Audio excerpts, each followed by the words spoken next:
બનાસકાંઠાના દાંતીવાડામાં ચૂંટણી બેઠકને સંબોધતા કોંગ્રેસના ઉમેદવાર ગેનીબેન ઠાકોરે ચોંકાવનારો ખુલાસો કર્યો। ગેનીબેન ઠાકોરે કહ્યું કે મતદાનથી 24 કલાક પહેલા નકલી કેફી દારૂ વેચવામાં આવશે। જો એ નકલી દારૂ પીધો તો ઊભા નહીં થઈ શકો।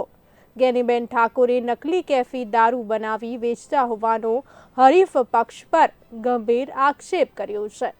ગેનીબેન ઠાકોરે આક્ષેપ લગાવતા કહ્યું કે કોંગ્રેસ સમર્થક શ્રમિકો, ઠાકોરો અને દલિતોને મફતમાં દારૂ અપાય છે। આ દારૂ કોંગ્રેસ સમર્થકોને મતદાનથી દૂર રાખવા મફત અપાય છે। હવે સવાલ એ ઊભા થાય છે કે શું ગુજરાતમાં ગેનીબેન બોલ્યા તે સાચું છે? શું આવો દારૂ મતદારોને ચૂંટણીથી દૂર રાખવા મફત અપાય છે?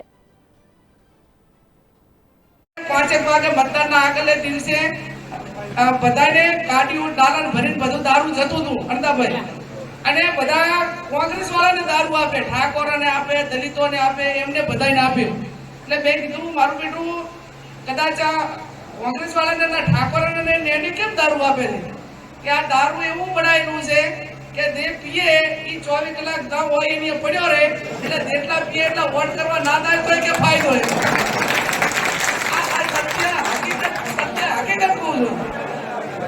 એટલે હું તો આ બાબતમાં નથી આવવાની, પણ આવું હિટલર નામનું ચાય આવે તો પીતા નહીં।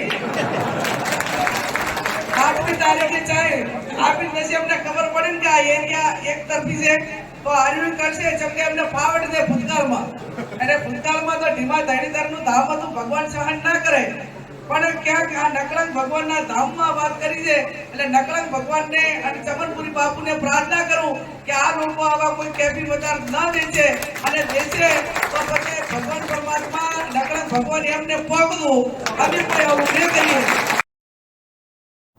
5 વાગે